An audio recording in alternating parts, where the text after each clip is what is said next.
Alors l'exercice 5, il faut comprendre que c'est un type différent du précédent puisque là on va travailler justement sur un fermé borné. Donc on sait que f va admettre un minimum et un maximum et il faut les trouver.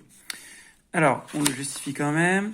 D, pourquoi c'est un fermé? Le mieux c'est de faire apparaître phi de xy positif avec phi continu, pas de problème.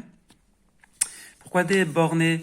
Eh bien par définition, D, c'est l'ensemble des points tels que la norme 2, on peut juste mettre un donc d'ailleurs. Si xy est dans D, en norme 2, xy est plus petit que 3, puisque la norme 2, précisément, c'est racine de x2 plus y2.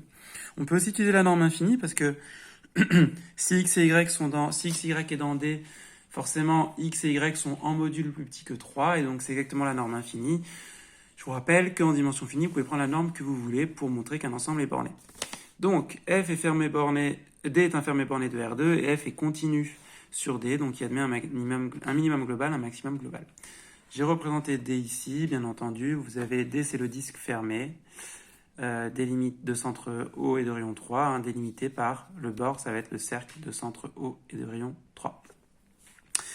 Alors, la question qui se pose, c'est quels sont, où va être le minimum et le maximum? Quelle est l'idée? Soit le minimum est atteint sur l'intérieur de D, soit sur le bord de D.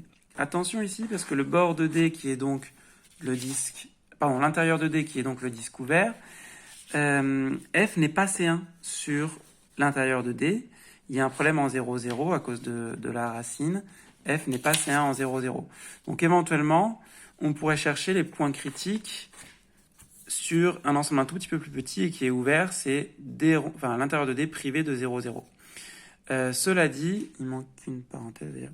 Cela dit, si vous cherchez les points critiques, vous avez dû ne pas en trouver parce que vous avez calculé les dérivées partielles et en fait, on trouve, bon, on peut donner des tailles ou non, mais que pour que il n'y a pas de point critique parce qu'il faudrait ici que x soit nul. Et ici, en fait, si y est strictement positif, ça va être strictement positif. Si y est strictement négatif, ça va être strictement négatif. Y n'a pas le droit d'être nul. Donc en fait, f n'a pas de point critique. Je l'ai pas vraiment marqué là, mais ici, f n'a pas de point critique sur u. Ça, c'était un peu rapide comme ça. F n'a pas de point critique sur u, donc voilà, ça c'est réglé. Il resterait à traiter à part le cas de 0, 0, vu que c'est pas il est dans l'intérieur, mais comme on a dû l'exclure parce que f n'est pas C1 sur tout l'intérieur, f de 0, 0 c'est moins 1, et en fait, bien entendu que c'est un point de minimum global, on aurait pu le dire dès le début, il est évident que cette partie-là est toujours positive, donc f de xy sur partout, c'est tout le temps plus grand que moins 1, et en fait, donc c'est le minimum global sur D, ça serait même le minimum sur R, R2, peu importe. Donc moins 1, ok. Maintenant, pour le bord, on sait qu'il nous reste le maximum à trouver. Il est forcément sur le bord, du coup. Eh bien, c'est très simple. Le bord, c'est x2 plus y2 égale 9. Donc, c'est caractérisé par x2 plus y2 égale 9 et y compris entre moins 3 et 3. Dans ce cas, f de xy, c'est donc racine de 9. Ok, 3 plus y carré moins 1. Donc, y carré plus 2.